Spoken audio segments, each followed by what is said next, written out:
राजस्थान में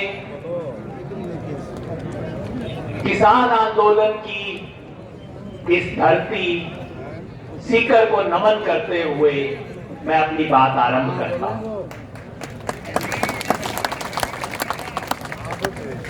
मेरा बचपन भी राजस्थान में गुजरा है और बचपन से सुनते थे किसान आंदोलन का मतलब सीकर। मैं गंगानगर में हुआ करता था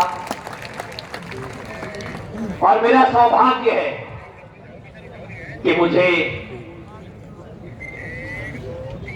आदरणीय अमराराम जी से मिलने का मौका मिला। आपके साथ कंधे से कंधा जोड़ के इस आंदोलन में खड़ा होने का मौका मिला। साथ ही पेमाराम जी और किसान आंदोलन के यहां तमाम जो योद्धा हैं, उन्होंने सिर्फ राजस्थान को नहीं, पूरे देश को किसान आंदोलन की व्याकरण सिखाई है आप लोगों ने। इसलिए मैं इस धरती को नमन करता हूं। ये धरती किसान और जवान के संगम की धरती है, क्योंकि देश की सीमा की रक्षा करने वाले जितने जवान यहां इस जिले से जाते हैं, पता नहीं देश के बाकी किसी जिले से जाते होंगे कि नहीं जाते होंगे। आज इस विशेष स्थान पे एक विशेष दिन, इस विशेष महापंचायत में हम आए हैं। आज का दिन विशेष इसलिए है कि 23 फरवरी का दिन है। 23 फरवरी भगत सिंह के चाचा अजीत सिंह के नाम से जुड़ी है, जिन्होंने पहली बार ये नारा दिया था, पगड़ी संभाल जट्टा। वो पगड़ी जो हमारे सम्मान का प्रतीक है, वो पगड़ी जो किसान की इज्जत, किसान की आबरू, उसका प्रतीक है। वो पगड़ी जिसके साथ इस देश के प्रधानमंत्री ने खिलवाड़ करने की हिमाकत की है। आज देश भर में जहां जहां किसान आंदोलन है, जहां जहां मोर्चे चल रहे हैं, जहां जहां टोल फ्री किया जा रहा है, जहां जहां धरने चल रहे हैं, सब जगह किसान आज उस पगड़ी के सम्मान में पगड़ी सम्मान दिवस मना रहे हैं। इस विशेष अवसर पे चूरू आने का मौका मिला है, सीकर आने का मौका मिला है, आप सबके बीच खड़ा होने का मौका मिला है।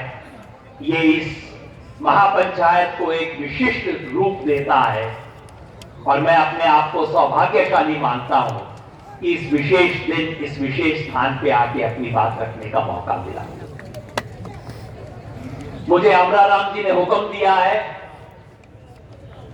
कि मैं 3 कानूनों के बारे में थोड़ा विस्तार से बताऊं।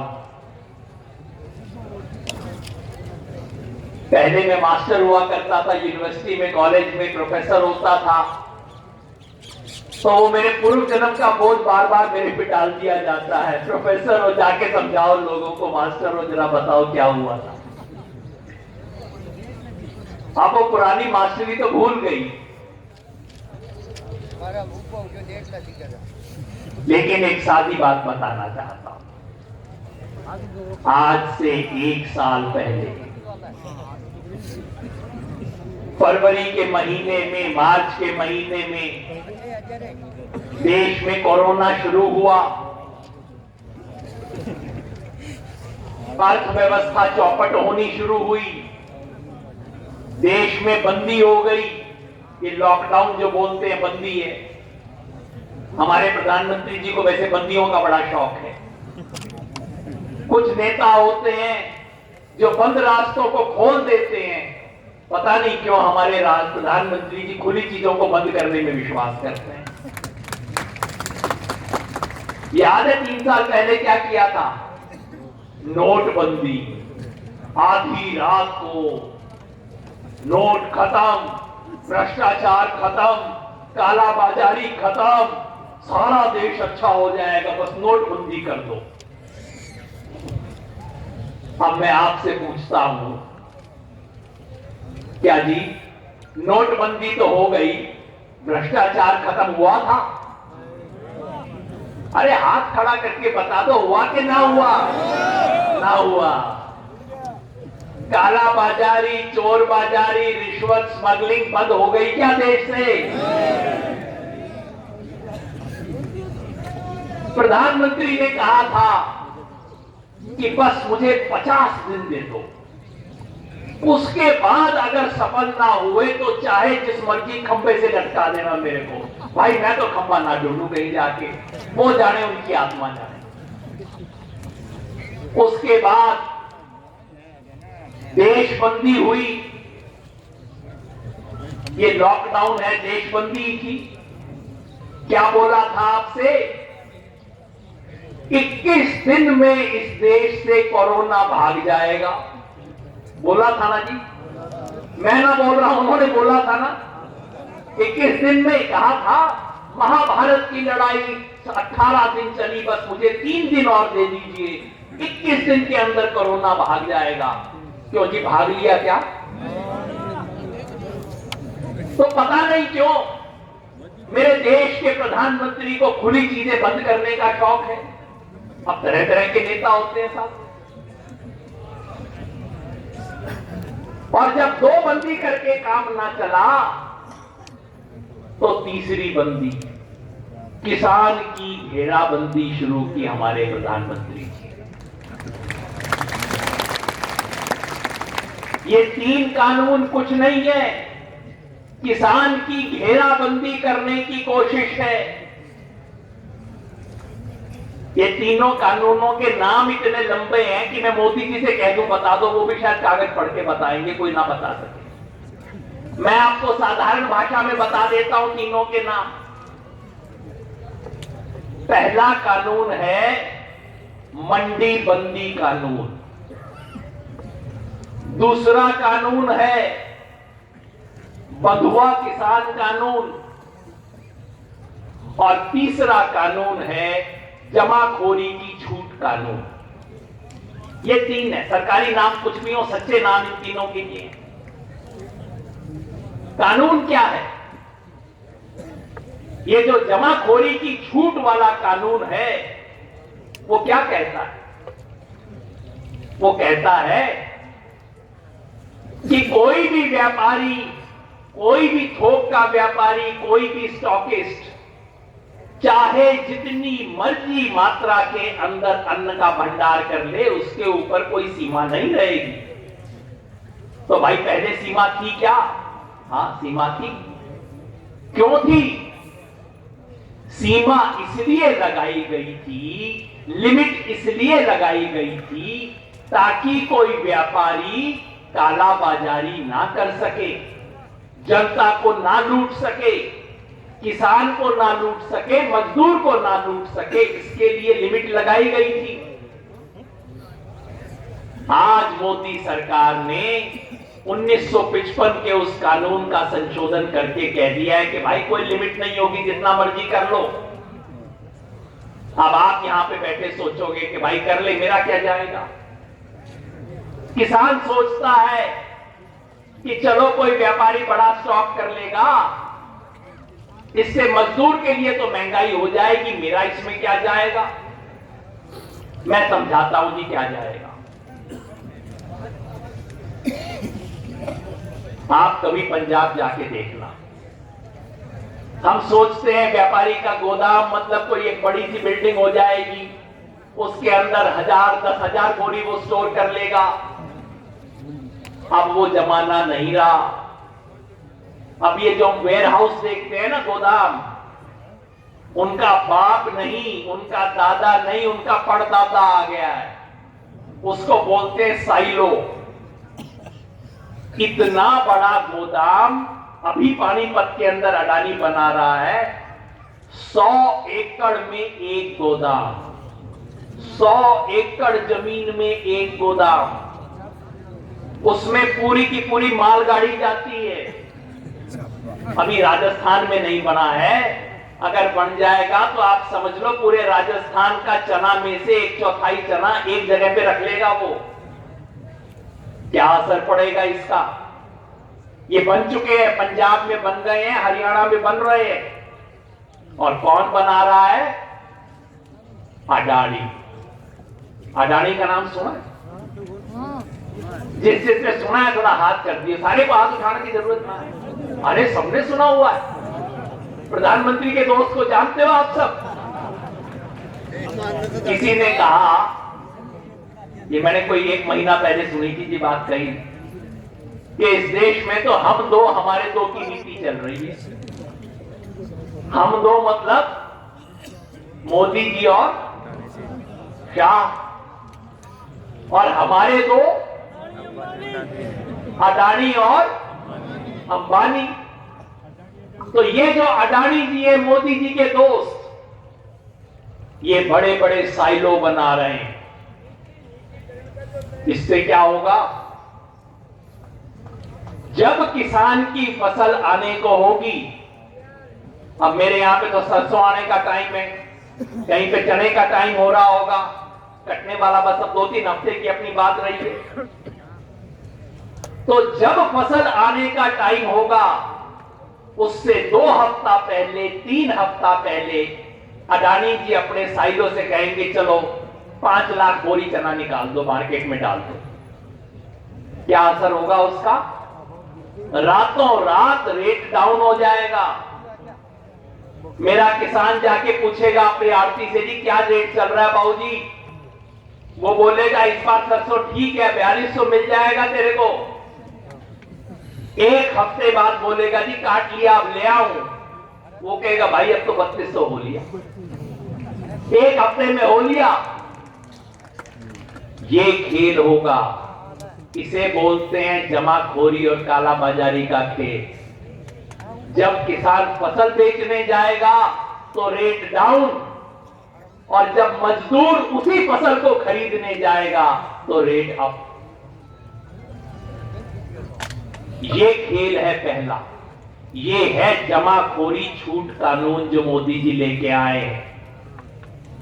और ऊपर से मेरे को कहते हैं कि किसान को इससे फायदा होगा। मैंने पूछा भाई इससे किसान को कैसे फायदा होगा? कहते हैं देखो, व्यापारी का मुनाफा बढ़ेगा तो व्यापारी किसान को भी तो कुछ देगा। मैंने कहा मोदी जी आप तो खुद व्यापारी रहे हो, चलो चाय के ही थे, कोई व्यापारी है, कोई धर्मशाला थोड़ी खोल रखी है उसने कि मुनाफा बढ़ेगा तो किसान को भी कहेगा भाई तू भी ले जा। ये पहला कानून सिर्फ और सिर्फ स्टॉकिस्ट के फायदे के लिए, बड़े गोदाम के फायदे के लिए, साफ साफ कहूं तो अडानी के फायदे के लिए पहला कानून बनाया गया है। और इसका प्रमाण यह है कि जब देश में कोरोना चल रहा था, कोई सरकारी दफ्तर खुलता नहीं था, तो हरियाणा सरकार उस टाइम दबादब अडानी जी के साइलो खुलवाने में व्यस्त। पिछले साल मई के महीने में जब सरकारी दफ्तर में मक्खी नहीं जाती थी, तब अडानी जी को परमिशन दी गई साइलो खोलने की हरियाणा के अंदर।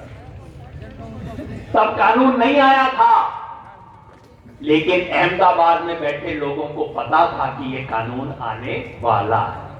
उससे पहले से परमिशन ले रहे थे, लैंड यूज चेंज हो रहा था, सारे खेल खेले जा रहे थे। तो यह है जी पहला कानून। दूसरा कानून है कॉन्ट्रैक्ट की खेती का। मोदी जी कहते हैं लो जी, कंपनी आएगी, किसान से कॉन्ट्रैक्ट करेगी, किसान की मर्जी की बात है, मर्जी हो तो कर ले, ना मर्जी हो तो ना करे। कंपनी आएगी, किसान को अच्छा दाम देगी, कॉन्ट्रैक्ट की खेती से किसान आगे बढ़ जाएगा। मैंने भी सुनी बात, मैंने अपने पंजाब के साथियों से पूछा कि भाई तुम्हारे यहां कॉन्ट्रैक्ट की खेती हो रही थी, बताओ क्या अनुभव है तुम्हारा? पहली बार ना हो रही। कॉन्ट्रैक्ट का मतलब ये हमारे गांव वाला ठेका नहीं है जी, ये अपने गांव में जो ठेके की बटाई की खेती हो जाती है वैसी नहीं। कॉन्ट्रैक्ट का मतलब कंपनी आएगी, किसान से लिखित में ठेका करेगी कि जब फसल आएगी इस रेट के ऊपर तुम फसल हमारे को दे देना। तो मैंने पंजाब के साथियों से पूछा कि कॉन्ट्रैक्ट की खेती का तुम्हारा क्या अनुभव है। कहते बाबूजी आओ बैठो, हम तुम्हें समझाते हैं क्या हमारा अनुभव है। पेप्सी कंपनी है ना, ये बोतल वाली, ये कंपनी साथ में आलू की चिप्स भी बनाती है। ये बच्चे मजे मजे से खाते हैं ना आलू की चिप्स। तो आलू की चिप्स बनाने वाली पेप्सी कंपनी ने पंजाब के किसान के साथ कॉन्ट्रैक्ट किया। कॉन्ट्रैक्ट ये था कि भाई 6 रुपए में तुम्हारा आलू हम खरीदेंगे। चलो किसान ने साइन कर दिया, अंगूठा लगा दिया कि जब सीजन हो जाएगा मेरी जितनी भी फसल आएगी, मेरी इतनी फसल तुम 6 रुपए के भाव से खरीदोगे। बहुत अच्छी बात है भाई। पहले सीजन में बाजार में आलू का दाम था 8 रुपया। कंपनी किसान के पास आई, बोली भाई देख हमने 6 रुपए का समझौता किया था, तेरे को तो 6 में देना पड़ेगा, बाजार में 8 रुपए का रेट हो। किसान सीधा आदमी, किसान ने कहा ठीक है भाई, मैंने ही 6 रुपए की बात कही थी, मुझे इसमें भी 1 रुपया बच रहा है, ठीक बात है तुम 6 रुपए में ले जाओ। हो गया जी कॉन्ट्रैक्ट। दूसरे साल उसी मंडी में आलू का रेट हो गया 4 रुपया। अब किसान कंपनी के गैर गए। अब किसान वहां जाके बोले जी हमने 6 रुपए की बात की थी, आप 6 रुपए में खरीद लो मेरा आलू। अब कंपनी क्या बोली? कंपनी बोली हां कॉन्ट्रैक्ट में 6 रुपए लिखा था, लेकिन कॉन्ट्रैक्ट के पेज नंबर 17 पे हमने लिखा था कि तुम्हारा आलू कम से कम 40 सेंटीमीटर का होना चाहिए, नहीं तो नहीं लेंगे। लिखा हुआ था। तो भाई सच्ची बात ये है, किसान को छोड़ दो, यहां कहीं मेरे को प्रोफेसर समझदार पढ़े लिखे लोग भी दिखाई दे रहे हैं। आप और मैं जब व्हाट्सएप करते हैं तो उसमें पहले क्या कहता है, आप इसकी टर्म एंड कंडीशन एक्सेप्ट करते हो? सारे पढ़े लिखे लोग कहते थे अंगूठा लगा के यस। किसी ने पढ़ के देखा है आज तक कभी उसमें क्या लिखा होता है व्हाट्सएप की कंडीशन में? और चाहे इतने लंबे लंबे समय की कंडीशन होती है, किसी को पता नहीं उसमें क्या लिखा हुआ है। तो जब पढ़ा लिखा आदमी ये करता है तो किसान क्या करेगा? तो कंपनी बोली देख पेज नंबर 17 पे लिखा हुआ है कि तेरा आलू का साइज ठीक नहीं है, 4 रुपए में देना है तो दे, नहीं तो भाग।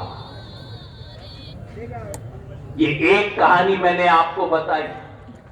कॉन्ट्रैक्ट की खेती में बार बार यही किसान के साथ धोखा हो रहा है।